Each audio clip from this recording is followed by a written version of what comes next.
What's up, guys? I'm here with my uncle, Brian Sanders. The human body mechanic is what they call him. Thumbs up here in Hayden, Idaho, off of Prairie. Got a new location. Amazing guy when it comes to working on athletes. He works on a lot of triathletes, Ironman, marathon runners, but weightlifters like myself, because a lot of things happen, a lot of injuries happen, I feel like, from the hips and the back and things like that, not properly taken care of. So we're gonna be doing a lot of screaming today, probably, but we're gonna go through and diagnose maybe some problems with hips and all that kind of stuff to help my flexibility, mobility, probably activation stuff. So when we're lifting and gaining muscle, we're not getting so tight and not staying flexible, right? Yep. So we're gonna give you guys some information, and he's gonna kind of just tell you what we're doing. I think the first thing, you can lead it off. What are we gonna be doing? Well, first thing I'm going to do is check and see how your hips are moving. So I'm going to have you face that way. I'm going to put my thumbs on your posterior superior iliac spine and have you bend and touch your toes. Now what I see from that is what we call a right jump, meaning that you're either locked here or here and it's pulling your pelvis out of line. So okay. I'm going to put you on your back, head at this end of the table. Now I'm going to check the alignment of your ASIS, your anterior superior iliac spine. I'm going to draw a triangle between that and your belly button and my thumbs. And since you jumped on the right when you bent over, I'm going to reference everything on the right. So right now your hips are sitting like this, so you've got kind of an anterior rotation of your right hip here.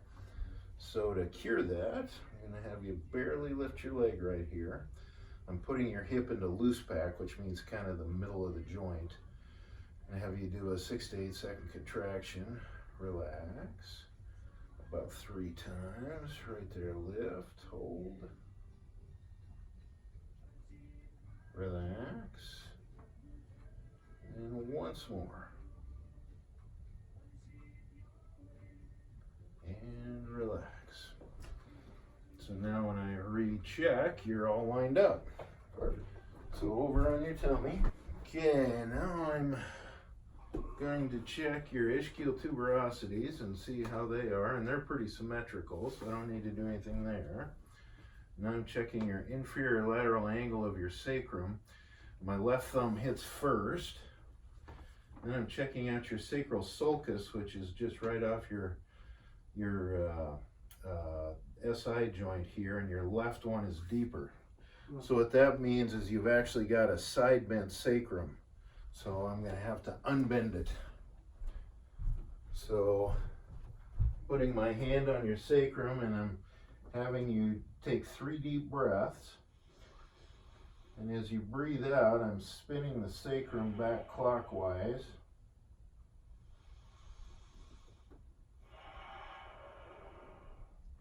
And on the 3rd breath, I'm applying some pressure to the right inferior lateral angle to kind of pop that sacral sulcus back up on the top there.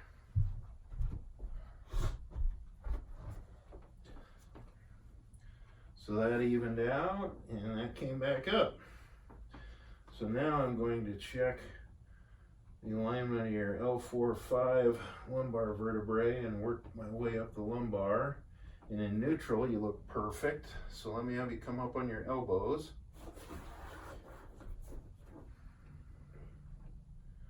And that looks good in extension. So let me have you up on your hands and knees and arch it up like a mad kitty cat the other way.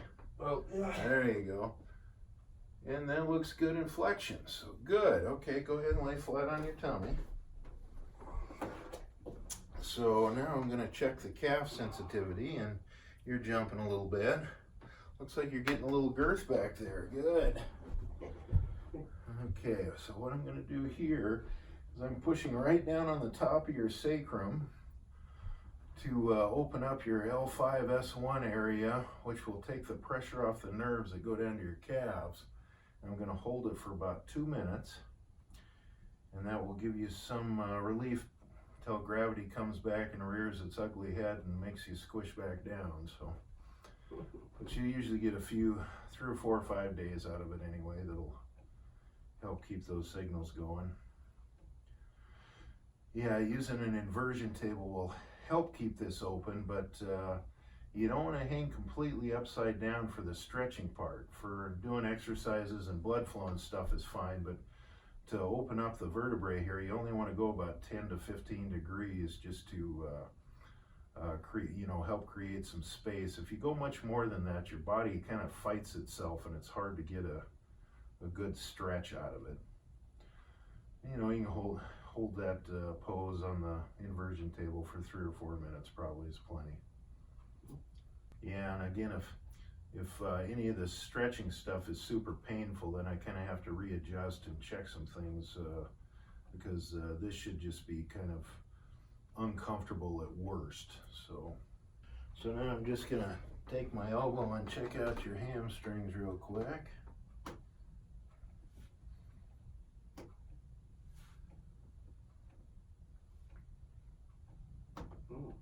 There's a little tickler. So when I feel a spot like that, it's either a spot where the fascia is kind of attached to the muscle a little bit, or you've got a little spasm there, or something just isn't quite right. So I'll just kind of hold on to that till I feel it kind of loosen up, and then I'll move on to another spot.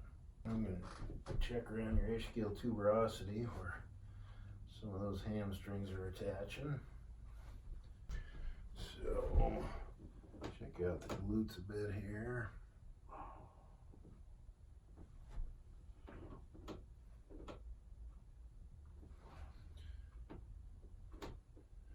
Now I'm going to check your glutes out while you're prone here, and I'm also going to put you side lying in a bed and recheck your tensor fascia and glute med. So if I put your leg in a flex position, I can get in there a little bit better. So I'm just going kind of up and down your erector spinae here, stretching them medially and laterally, just feeling for the tight spots where you're bound up at. This is different from a massage because I'm targeting just really specific points, whereas a massage is going to be, to follow this up with a massage is awesome because I'm releasing a lot of stuff from those pent up muscles into the system, and they help move it out so your body can get rid of it. I'm going to try to pull out your angel wings here a little bit. Your mom says you've been being a little devil, so I better check it out. Nice. Checking out the infraspinatus, part of that good old rotator cuff. Nice. I'll get in and check out the teres major and minor in here. Oh, yeah. Again, the minor being part of the rotator cuff, the major not. Oh. There's a little tickler. Well, if you want to know how long you can hold your breath, you can come here and find out. Check out the forearm here a little bit, the attachment. Medial epicondyle along your forearm flexors. Nice. What's causing maybe a tighter teres minor, or just overworking of the rotator cuff? Is it just doing too much volume of shoulders? Is it from the front delt, and then that's why on the backside is tight, or is it from? Well, you know, they all connect right up in there, mm-hmm. So that's probably why that's tight in there. You know, it's hard to stretch that. Favorite shit right here. Yeah. Now we're checking out the top of the erector spinae where they attach to the base of his skull. Trying to stick my thumb in his brain right now. So. Ooh, there's a tickly place. Remember, you can call me names. Yeah. Lets me know I'm doing my job. There we go. Ooh, there's a good one. Flip you on your back. Oh, yeah. Woohoo!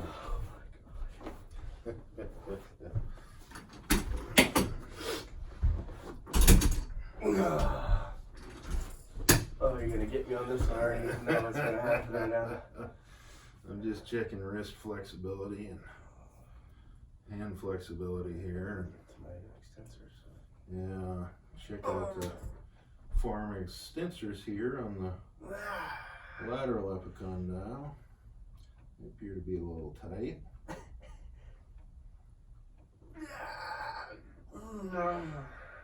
Any pain there at all? I can't even say anything. Yes, I am a sadistic son of a bitch.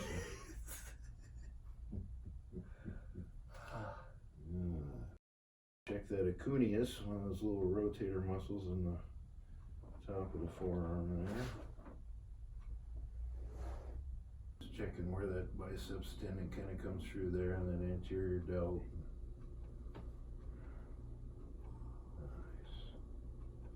Check out that lat insertion up here. Stretch that baby a little bit. Check out the rotation of the shoulder. That actually looks pretty good. Good range of motion.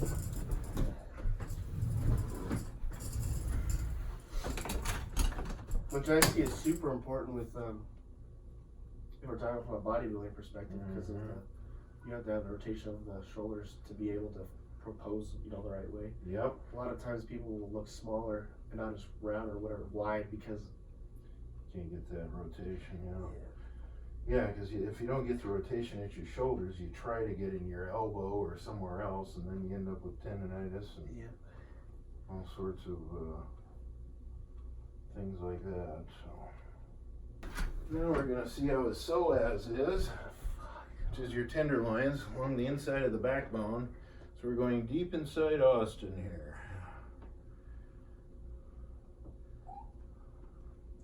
A little tight, not horrible. Wait till that loosens up a bit. Nice.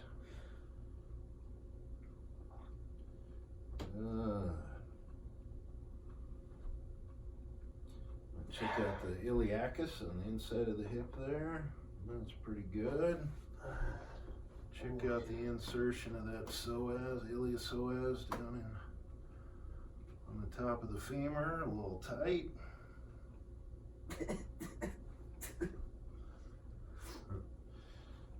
Check those adductors. I'm gonna check his iliotibial band here.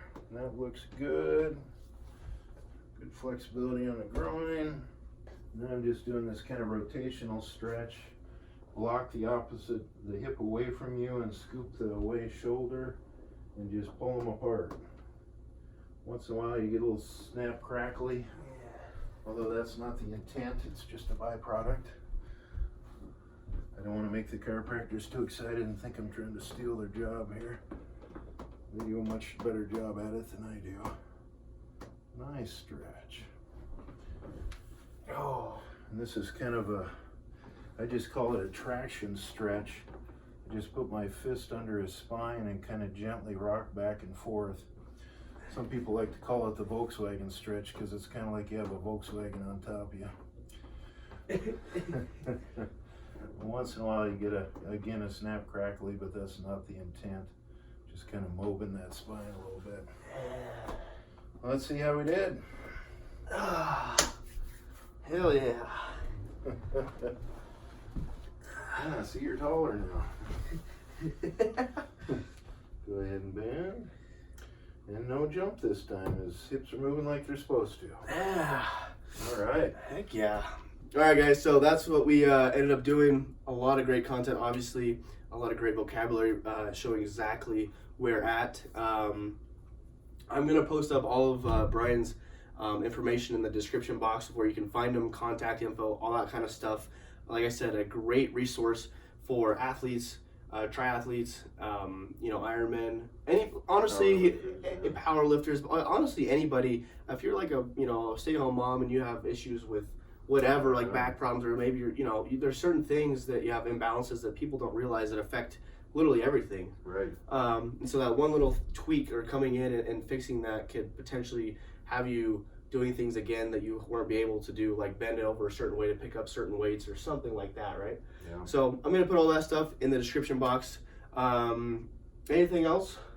No, it's fun. It was fun, yeah. I'm glad that you guys could watch a video on me in some pain this time. I know he was really excited. So anyways, guys, thank you for watching. If you have any questions, go ahead and put them in the comment box. Other than that, if you could please give this video a like, subscribe to the channel. There's going to be a lot more stuff coming out like this. We'll see you next time.